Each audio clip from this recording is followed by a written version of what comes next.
kita hidup itu ada tuntunannya, ada manualnya, bagaimana kita menjalani keseharian kita, termasuk dalam muamalah, dalam berbisnis.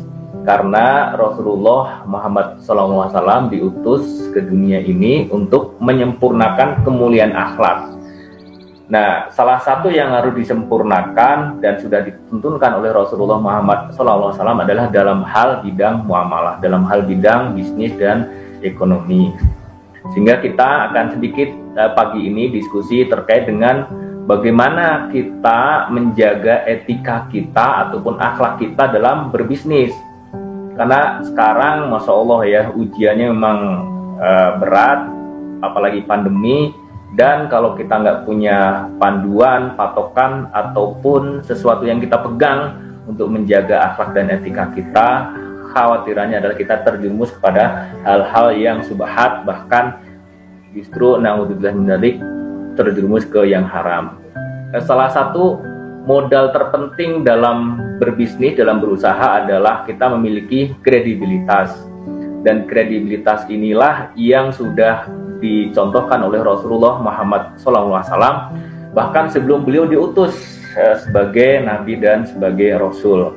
Ada 5 poin ya, etika bisnis ataupun akhlak bisnis manajemen kolbu yang AA dan Adeda ajarkan kepada kami di Darut Tauhid.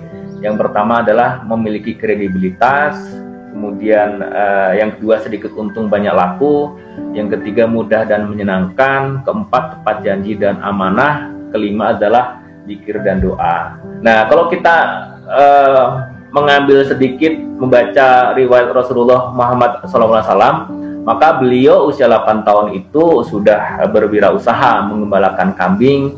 Kemudian usia 12 tahun itu perjalanan dagang luar negeri yang pertama diajak oleh pamannya Abu Thalib, magang begitu ya. Kemudian yang ketiga usia 12-25 tahun perjalanan dagang ke luar negeri yang tercatat adalah 18 kali sudah melakukan ekspor impor.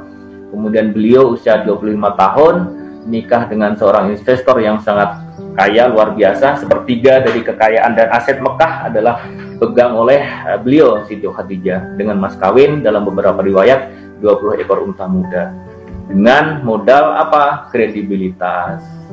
4 poin nih tentang kredibilitas ini. Satu adalah jujur yang terbukti dan teruji, cakap memuaskan, inovatif, dan konsistensi.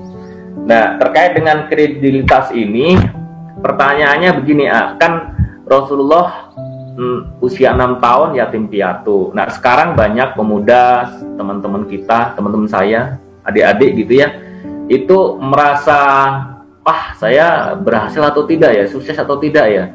Saya dari desa, saya pengalaman ataupun orang tua juga tidak berada begitu ya, tidak memiliki modal. Namun ternyata baginda Rasulullah Muhammad SAW mencontohkan tanpa ada hal-hal yang seperti itu ternyata sukses dalam perjalanan muamalahnya ataupun bisnisnya.